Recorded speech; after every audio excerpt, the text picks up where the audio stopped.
It's been said that Thomas Edison tried 10,000 different possibilities for illuminating a light bulb for more than just a moment. In fact, Edison was quoted as saying, "I have not failed. I've just found 10,000 ways that don't work." But did Edison actually come up with the idea for a carbon filament on his own? Well, let's consider. I'd like to introduce you to a man named Lewis. He came from humble means, but his work was noticed. Later in his life, his resume would come to include draftsman, inventor, teacher, author. And this man had the distinction of being one of 100 charter members of the Edison Pioneers, an elite group that worked with Thomas Edison. He's remembered as a man who worked with the famed inventor to help develop the light bulb. Now, before working on the light bulb, Lewis was an assistant to Alexander Graham Bell. Lewis would use his drafting skills to create drawings of the invention for future generations to study. Before Lewis was born, his father was arrested as a runaway slave and was represented in court by Frederick Douglass. His father, George, escaped from Virginia, but when he was caught, he faced a return to slavery in the South. He eventually earned his freedom and reunited with his wife in Connecticut.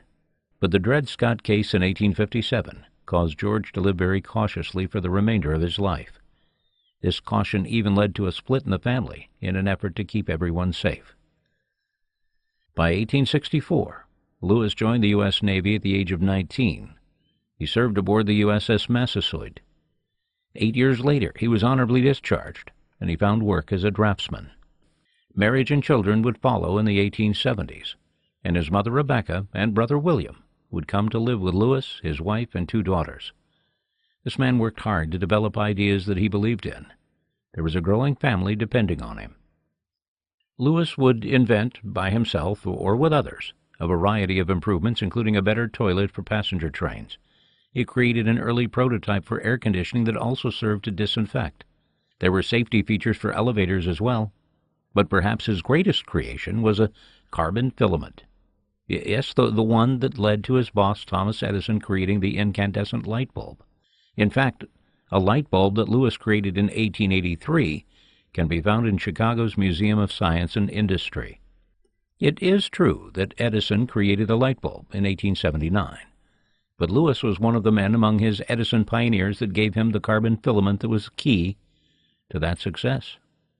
Lewis, the son of a former slave and a trusted caretaker of a splintered family, was the only black man working with Thomas Edison, and he even oversaw the installation of the light bulbs he helped create in places like Philadelphia, London, Montreal, and New York.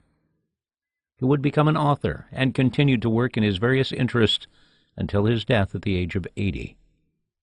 Lewis had great success, but has been little remembered. His past suggested a different life outcome, but his inventions keep your homes cool in the summer and lit on the darkest night. And today may be the first time you've heard of a man behind the inventors Alexander Graham Bell and Thomas Edison. That man was Lewis Howard Latimer, providing evidence that history always has a backstory.